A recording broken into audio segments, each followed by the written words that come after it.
السلام عليكم ورحمة الله تعالى وبركاته. إخواني أخواتي، أولا وقبل كل شيء أود أن أقول لكم رمضان مبارك كريم. في هذا الفيديو غادي نطرق مجموعة من النقط المهمة المتعلقة بالمملكة المغربية وماذا قال المسؤول الأممي الكبير عن الصحراء المغربية.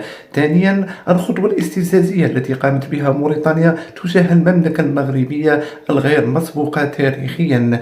ثالثا، القاعدة العسكرية الأمريكية الإفريقية منذ سنة 1975 والجزائر تدعم جبهة الوهم البوليزاريو، حيث صرفت أموال طائلة على هذا المشروع الذي هو منذ تأسيسه ملف فاشل وبدون جدوى. هذه الأموال التي أخذت وسلبت من أموال الشعب الجزائري على مجموعة من المرتزقة ضاعت وتبخرت في السماء. أليس من العار أن تجوع شعبا كاملا على ملف ليس لك فيه فضل سوى معاداة جار شقيق وقف مناضلا ومناصرا لأجل نيل حريتك واستقلال بلادك، فضلا عن جزء كبير من أراضيه التي سرقت منه وأعطيت لك بدون موجب حق؟ اليوم خرج مسؤول في بعثة مونيرسو بالصحراء المغربية يقول إن نزاع الصحراء منخفض الحدة مع حوادث تقع بين الفينة والأخرى بالقرب من الجدار بعد انهيار وقف إطلاق النار في 2020. وقال أيضا أن بعثة المونيرسو مهمة ومفيدة للغاية قبل كل شيء، لأننا نمثل عنصر استقرار ليس فقط بين المغرب وجبهة البوليزاريو ولكن أيضا بين الجزائر والمغرب. وأشار أيضا إلى أن الوضع ينطوي على خطر أن يصبح أسوأ بكثير وقد يزداد التوتر مع ما يترتب على ذلك من آثار إقليمية حقيقية على الاستقرار. وتابع على أن الوساطة الدبلوماسية السياسية للدبلوماسي الإيطالي السويدي المخضرم ستيفان دي ميستورا المبعوث الحالي للأمين العام للصحراء في النزاعات في أفغانستان وسوريا جامدة تماما. وفي يونيو من العام الماضي كان مقررا أن يزور دي ميستورا مقر مينورسو في العيون، لكنها ألغيت في اللحظة الأخيرة عندما كان في الرباط، وكان قد سافر بالفعل إلى بقية النقاط في جولته المعتادة الجزائر ونواكشوط وتندوف. ووفقا لتقرير مسؤول أممي في العيون يشير الوضع إلى أنه ليس من الآمن التنقل بجوار الجدار، لا سيما شرق الجدار أو السد حيث يعمل البوليزاريو عادة، كما أنه من غير الممكن إعادة إمداد فرق المراقبين الدوليين من كلا الجانبين كما كان الحال من قبل. وأورد المسؤول نفسه: تلقينا تقارير عن 27 هجمة بطائرات بدون طيار العام الماضي، وتمكنا من التحقيق في 18 منها، معتبرا أن وجود فرق المراقبة التابعة لنا في شرق الجدار أو السد يحد من حدوث تصعيد إقليمي، مضيفا أن مراقبي المينورسو العسكريين ليسوا مسلحين ومهاجمتهم جريمة حرب.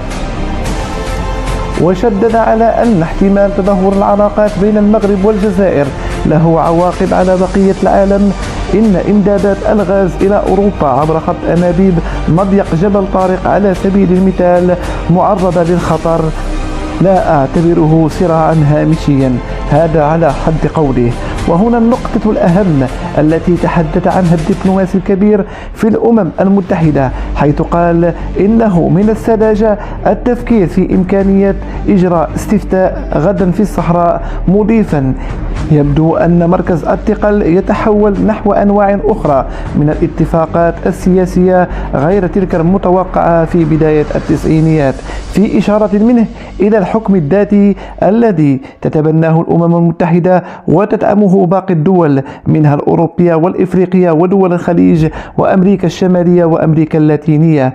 وكما جاء على لسان المسؤول الأممي فإن أسطوانة الاستفتاء أكل عليها الدهر وشرب، وأن الحكم الذاتي هو الحل القائم في الصحراء المغربية، وأن النزاع المفتعل من طرف نظام الكبرانات بات في خبر كان.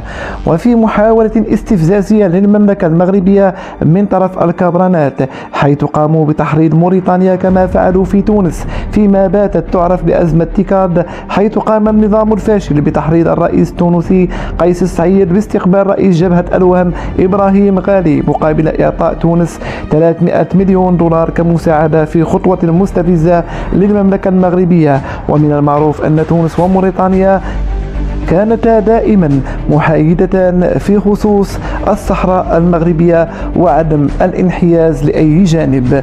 الآن بعد فشل النظام العسكري دبلوماسيا، ها هو بات يشتري في أصوات الذمم الإفريقية كي يضمن بقاء جبهة الوهم داخل أروقة الاتحاد الإفريقي، وما هي إلا أيام معدودة كي يطرد منها هذا الورم الخبيث المفتعل من طرف النظام المعادي للمملكة. باتت أيامه معدودة وسيمحى من الوجود. وفي نفس السياق الموريتاني فهناك مخطط جاهز وموجود لبناء وتعمير القويرة، وننتظر فقط القرار السيادي لجلالة الملك محمد السادس نصره الله للبدء فيه. وإذا ما تم البناء وتشييد ميناء في مدينة القويرة فإن الاقتصاد الموريتاني سينهار في ظرف أسبوع على الأكثر، لأن موريتانيا وكما هو معروف تعتمد فقط على ميناء نواضيبو وهو القلب النابض للاقتصاد الموريتاني. لكن مع الرؤية الحكيمة لصاحب الجلالة الملك محمد السادس نصره الله وتطبيق مفهوم حسن الأخوة والجوار وليس المزيف الذي ينتهجه النظام العسكري هو الشافع لهم اليوم، لكن إذا لم يتدارك أصحاب القرار في موريتانيا سوف يكون حديث آخر، والخاسر الكبير هو الشعب الموريتاني الذي تجمعون به أواصر الأخوة والقرابة والدم. وفي نفس السياق بعد إعلان المملكة المغربية الانضمام لإسبانيا والبرتغال لتنظيم كأس العالم في ملف مشترك الذي يعد الأول من نوعه، قامت الجارة الشرقية رفقة جبهة الوهم في حشد الأحزاب السياسية والمنظمات الحقوقية الأوروبية لإثارة الجدل الإعلامي حول ملف الترشيح. وفي نهاية المطاف فستبقى هذه التحرشات بدون أهمية يحاول من خلالها النظام العسكري والجبهة الوهمية إثارة إلهاء الشعب الجزائري عن همومه وقضاياه الأساسية. المملكة المغربية تقوم بتفعيل الإصلاحات الكبرى وتفعيل الأوراج والمشاريع التنموية المهيكلة من شمال وجنوب المملكة، وهناك جهود تبذل في ارتقاء مستوى المملكة على عدة مستويات سياسيا اقتصاديا اجتماعيا وحقوقيا ورياضيا، وهذا الذي أرق وأربك حسابات النظام العسكري الجزائري الذي يبذل كل الجهد في استفزاز المملكة من أجل توقيف عجلة النمو ومعاكسة الوحدة الترابية.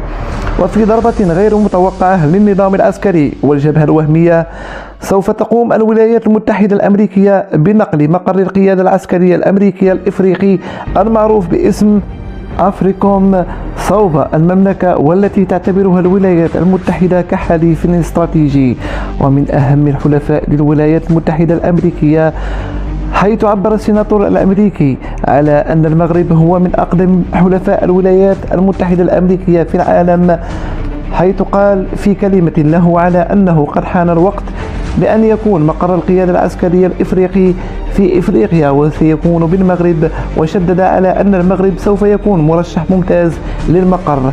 وقد برر السيناتور الأمريكي ضرورة نقل هذه القاعدة العسكرية للمغرب كونه أنه أكثر دولا أمانا في إفريقيا، إضافة إلى الموقع الاستراتيجي المهم، ونوه بالعلاقات الدبلوماسية العسكرية المتميزة التي تجمع المغرب والولايات المتحدة الأمريكية كحليفين تاريخيين. هنالك حكمة تقول: جاء شاب لرجل حكيم فقال له: هناك ذئبان في داخلي يتصارعان، أحدهما يدعوني للخير والآخر يدعوني إلى الشر. فأجابه الرجل الحكيم قائلا: سينتصر الذي تطعمه. وهذه المقولة تنطبق على النظام العسكري الجزائري، حيث نراه في كل يوم يجتهد في تغذية الشر والحقد الذي يكنه للمملكة المغربية، ولأن أصحاب القلوب النقية التي حباها الله بالسلم والسلام والأمن والأمان من المكائد والدسائس جعلتنا عقدة في حناجر جيراننا. هنا وصلنا إلى نهاية هذا الفيديو، أتمنى أن يلقى إعجابكم، ولا تنسوا دعمكم لهذه القناة عبر تفعيل زر الاشتراك وزر الجرس، ولا تنسوا أن تتركوا لنا تعليقاتكم. والسلام عليكم ورحمة الله تعالى وبركاته.